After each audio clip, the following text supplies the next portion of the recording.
I just got finished watching the 6 episode series Tekken Bloodline, and I'm lost for words. This show is phenomenal. It just released yesterday. Just released. I watched the first episode, then I watched the second episode. And I said, I finished tomorrow. Then I watched the third, the fourth, the fifth, and then the sixth. Because it was just hitting on every single level. It was hitting. This show is phenomenal. This show is phenomenal. This is how you do video game adaptations. Point blank, period. This is how you do video game adaptations. Straight to the point. The story was definitely there. Now, I've been playing Tekken since Tekken 3. 25 years old, so I didn't really play Tekken 2, Tekken 1. I'm not going to sit here and fake like I did. I know of them. Just never really played them. I started with Tekken 3, and I played I think the latest one is 7. I played 7 on release. I just haven't been too into it as of recently.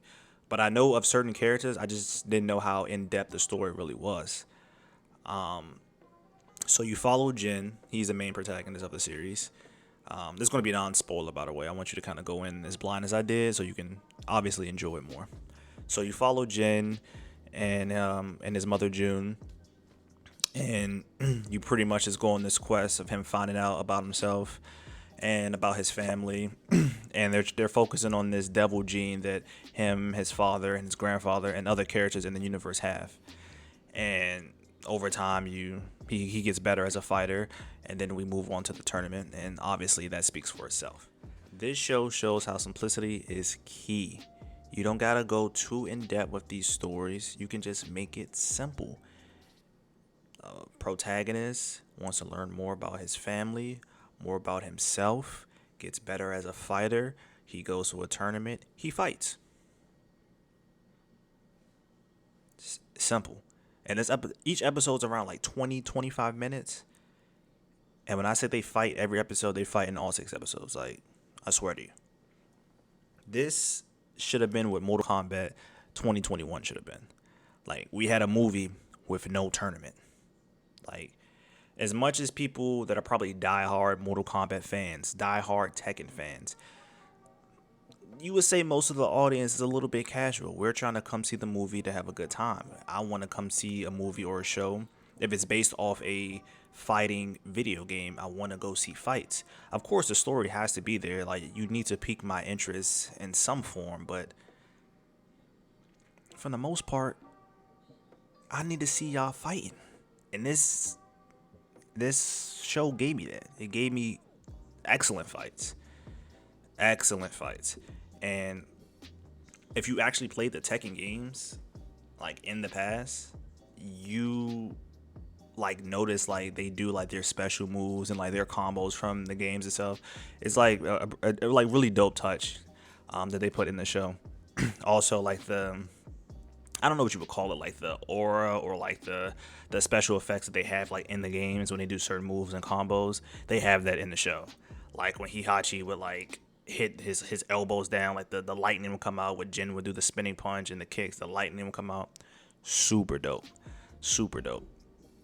Like, I didn't really have any problems with the show, to be honest with you. Like, this is how you do the show. This is how you should do any video game adaptation, point blank, period. This should be the foundation. Any other company wants to get a video game IP, and adapt it to live action or a TV show, this should be the foundation. From now on, this is the foundation. Now that's how you supposed to shoot. From now on, that's how you shoot. And we know how Netflix does with its previous shows, like apparently the Cowboy Bebop and the Death Note. Not a big fan of anime in general, so I didn't really watch those shows at all. But from the fan base, those shows were terrible. I'm a Resident Evil fan, been playing it since I was a kid, and we all know how that turned out. I didn't even want to review that because that show was horrible. This is how you adapt stuff. And these video game adaptations have they have these video games within itself have so much story like built in already. All you gotta do is depict it on live action or in an anime format in this way. You have so much story there. Like with this Tekken show, they can go in so many different avenues. There were some characters that we know from the games that weren't even in the show or weren't even fleshed out. You can take it in so many different routes. Like it was amazing.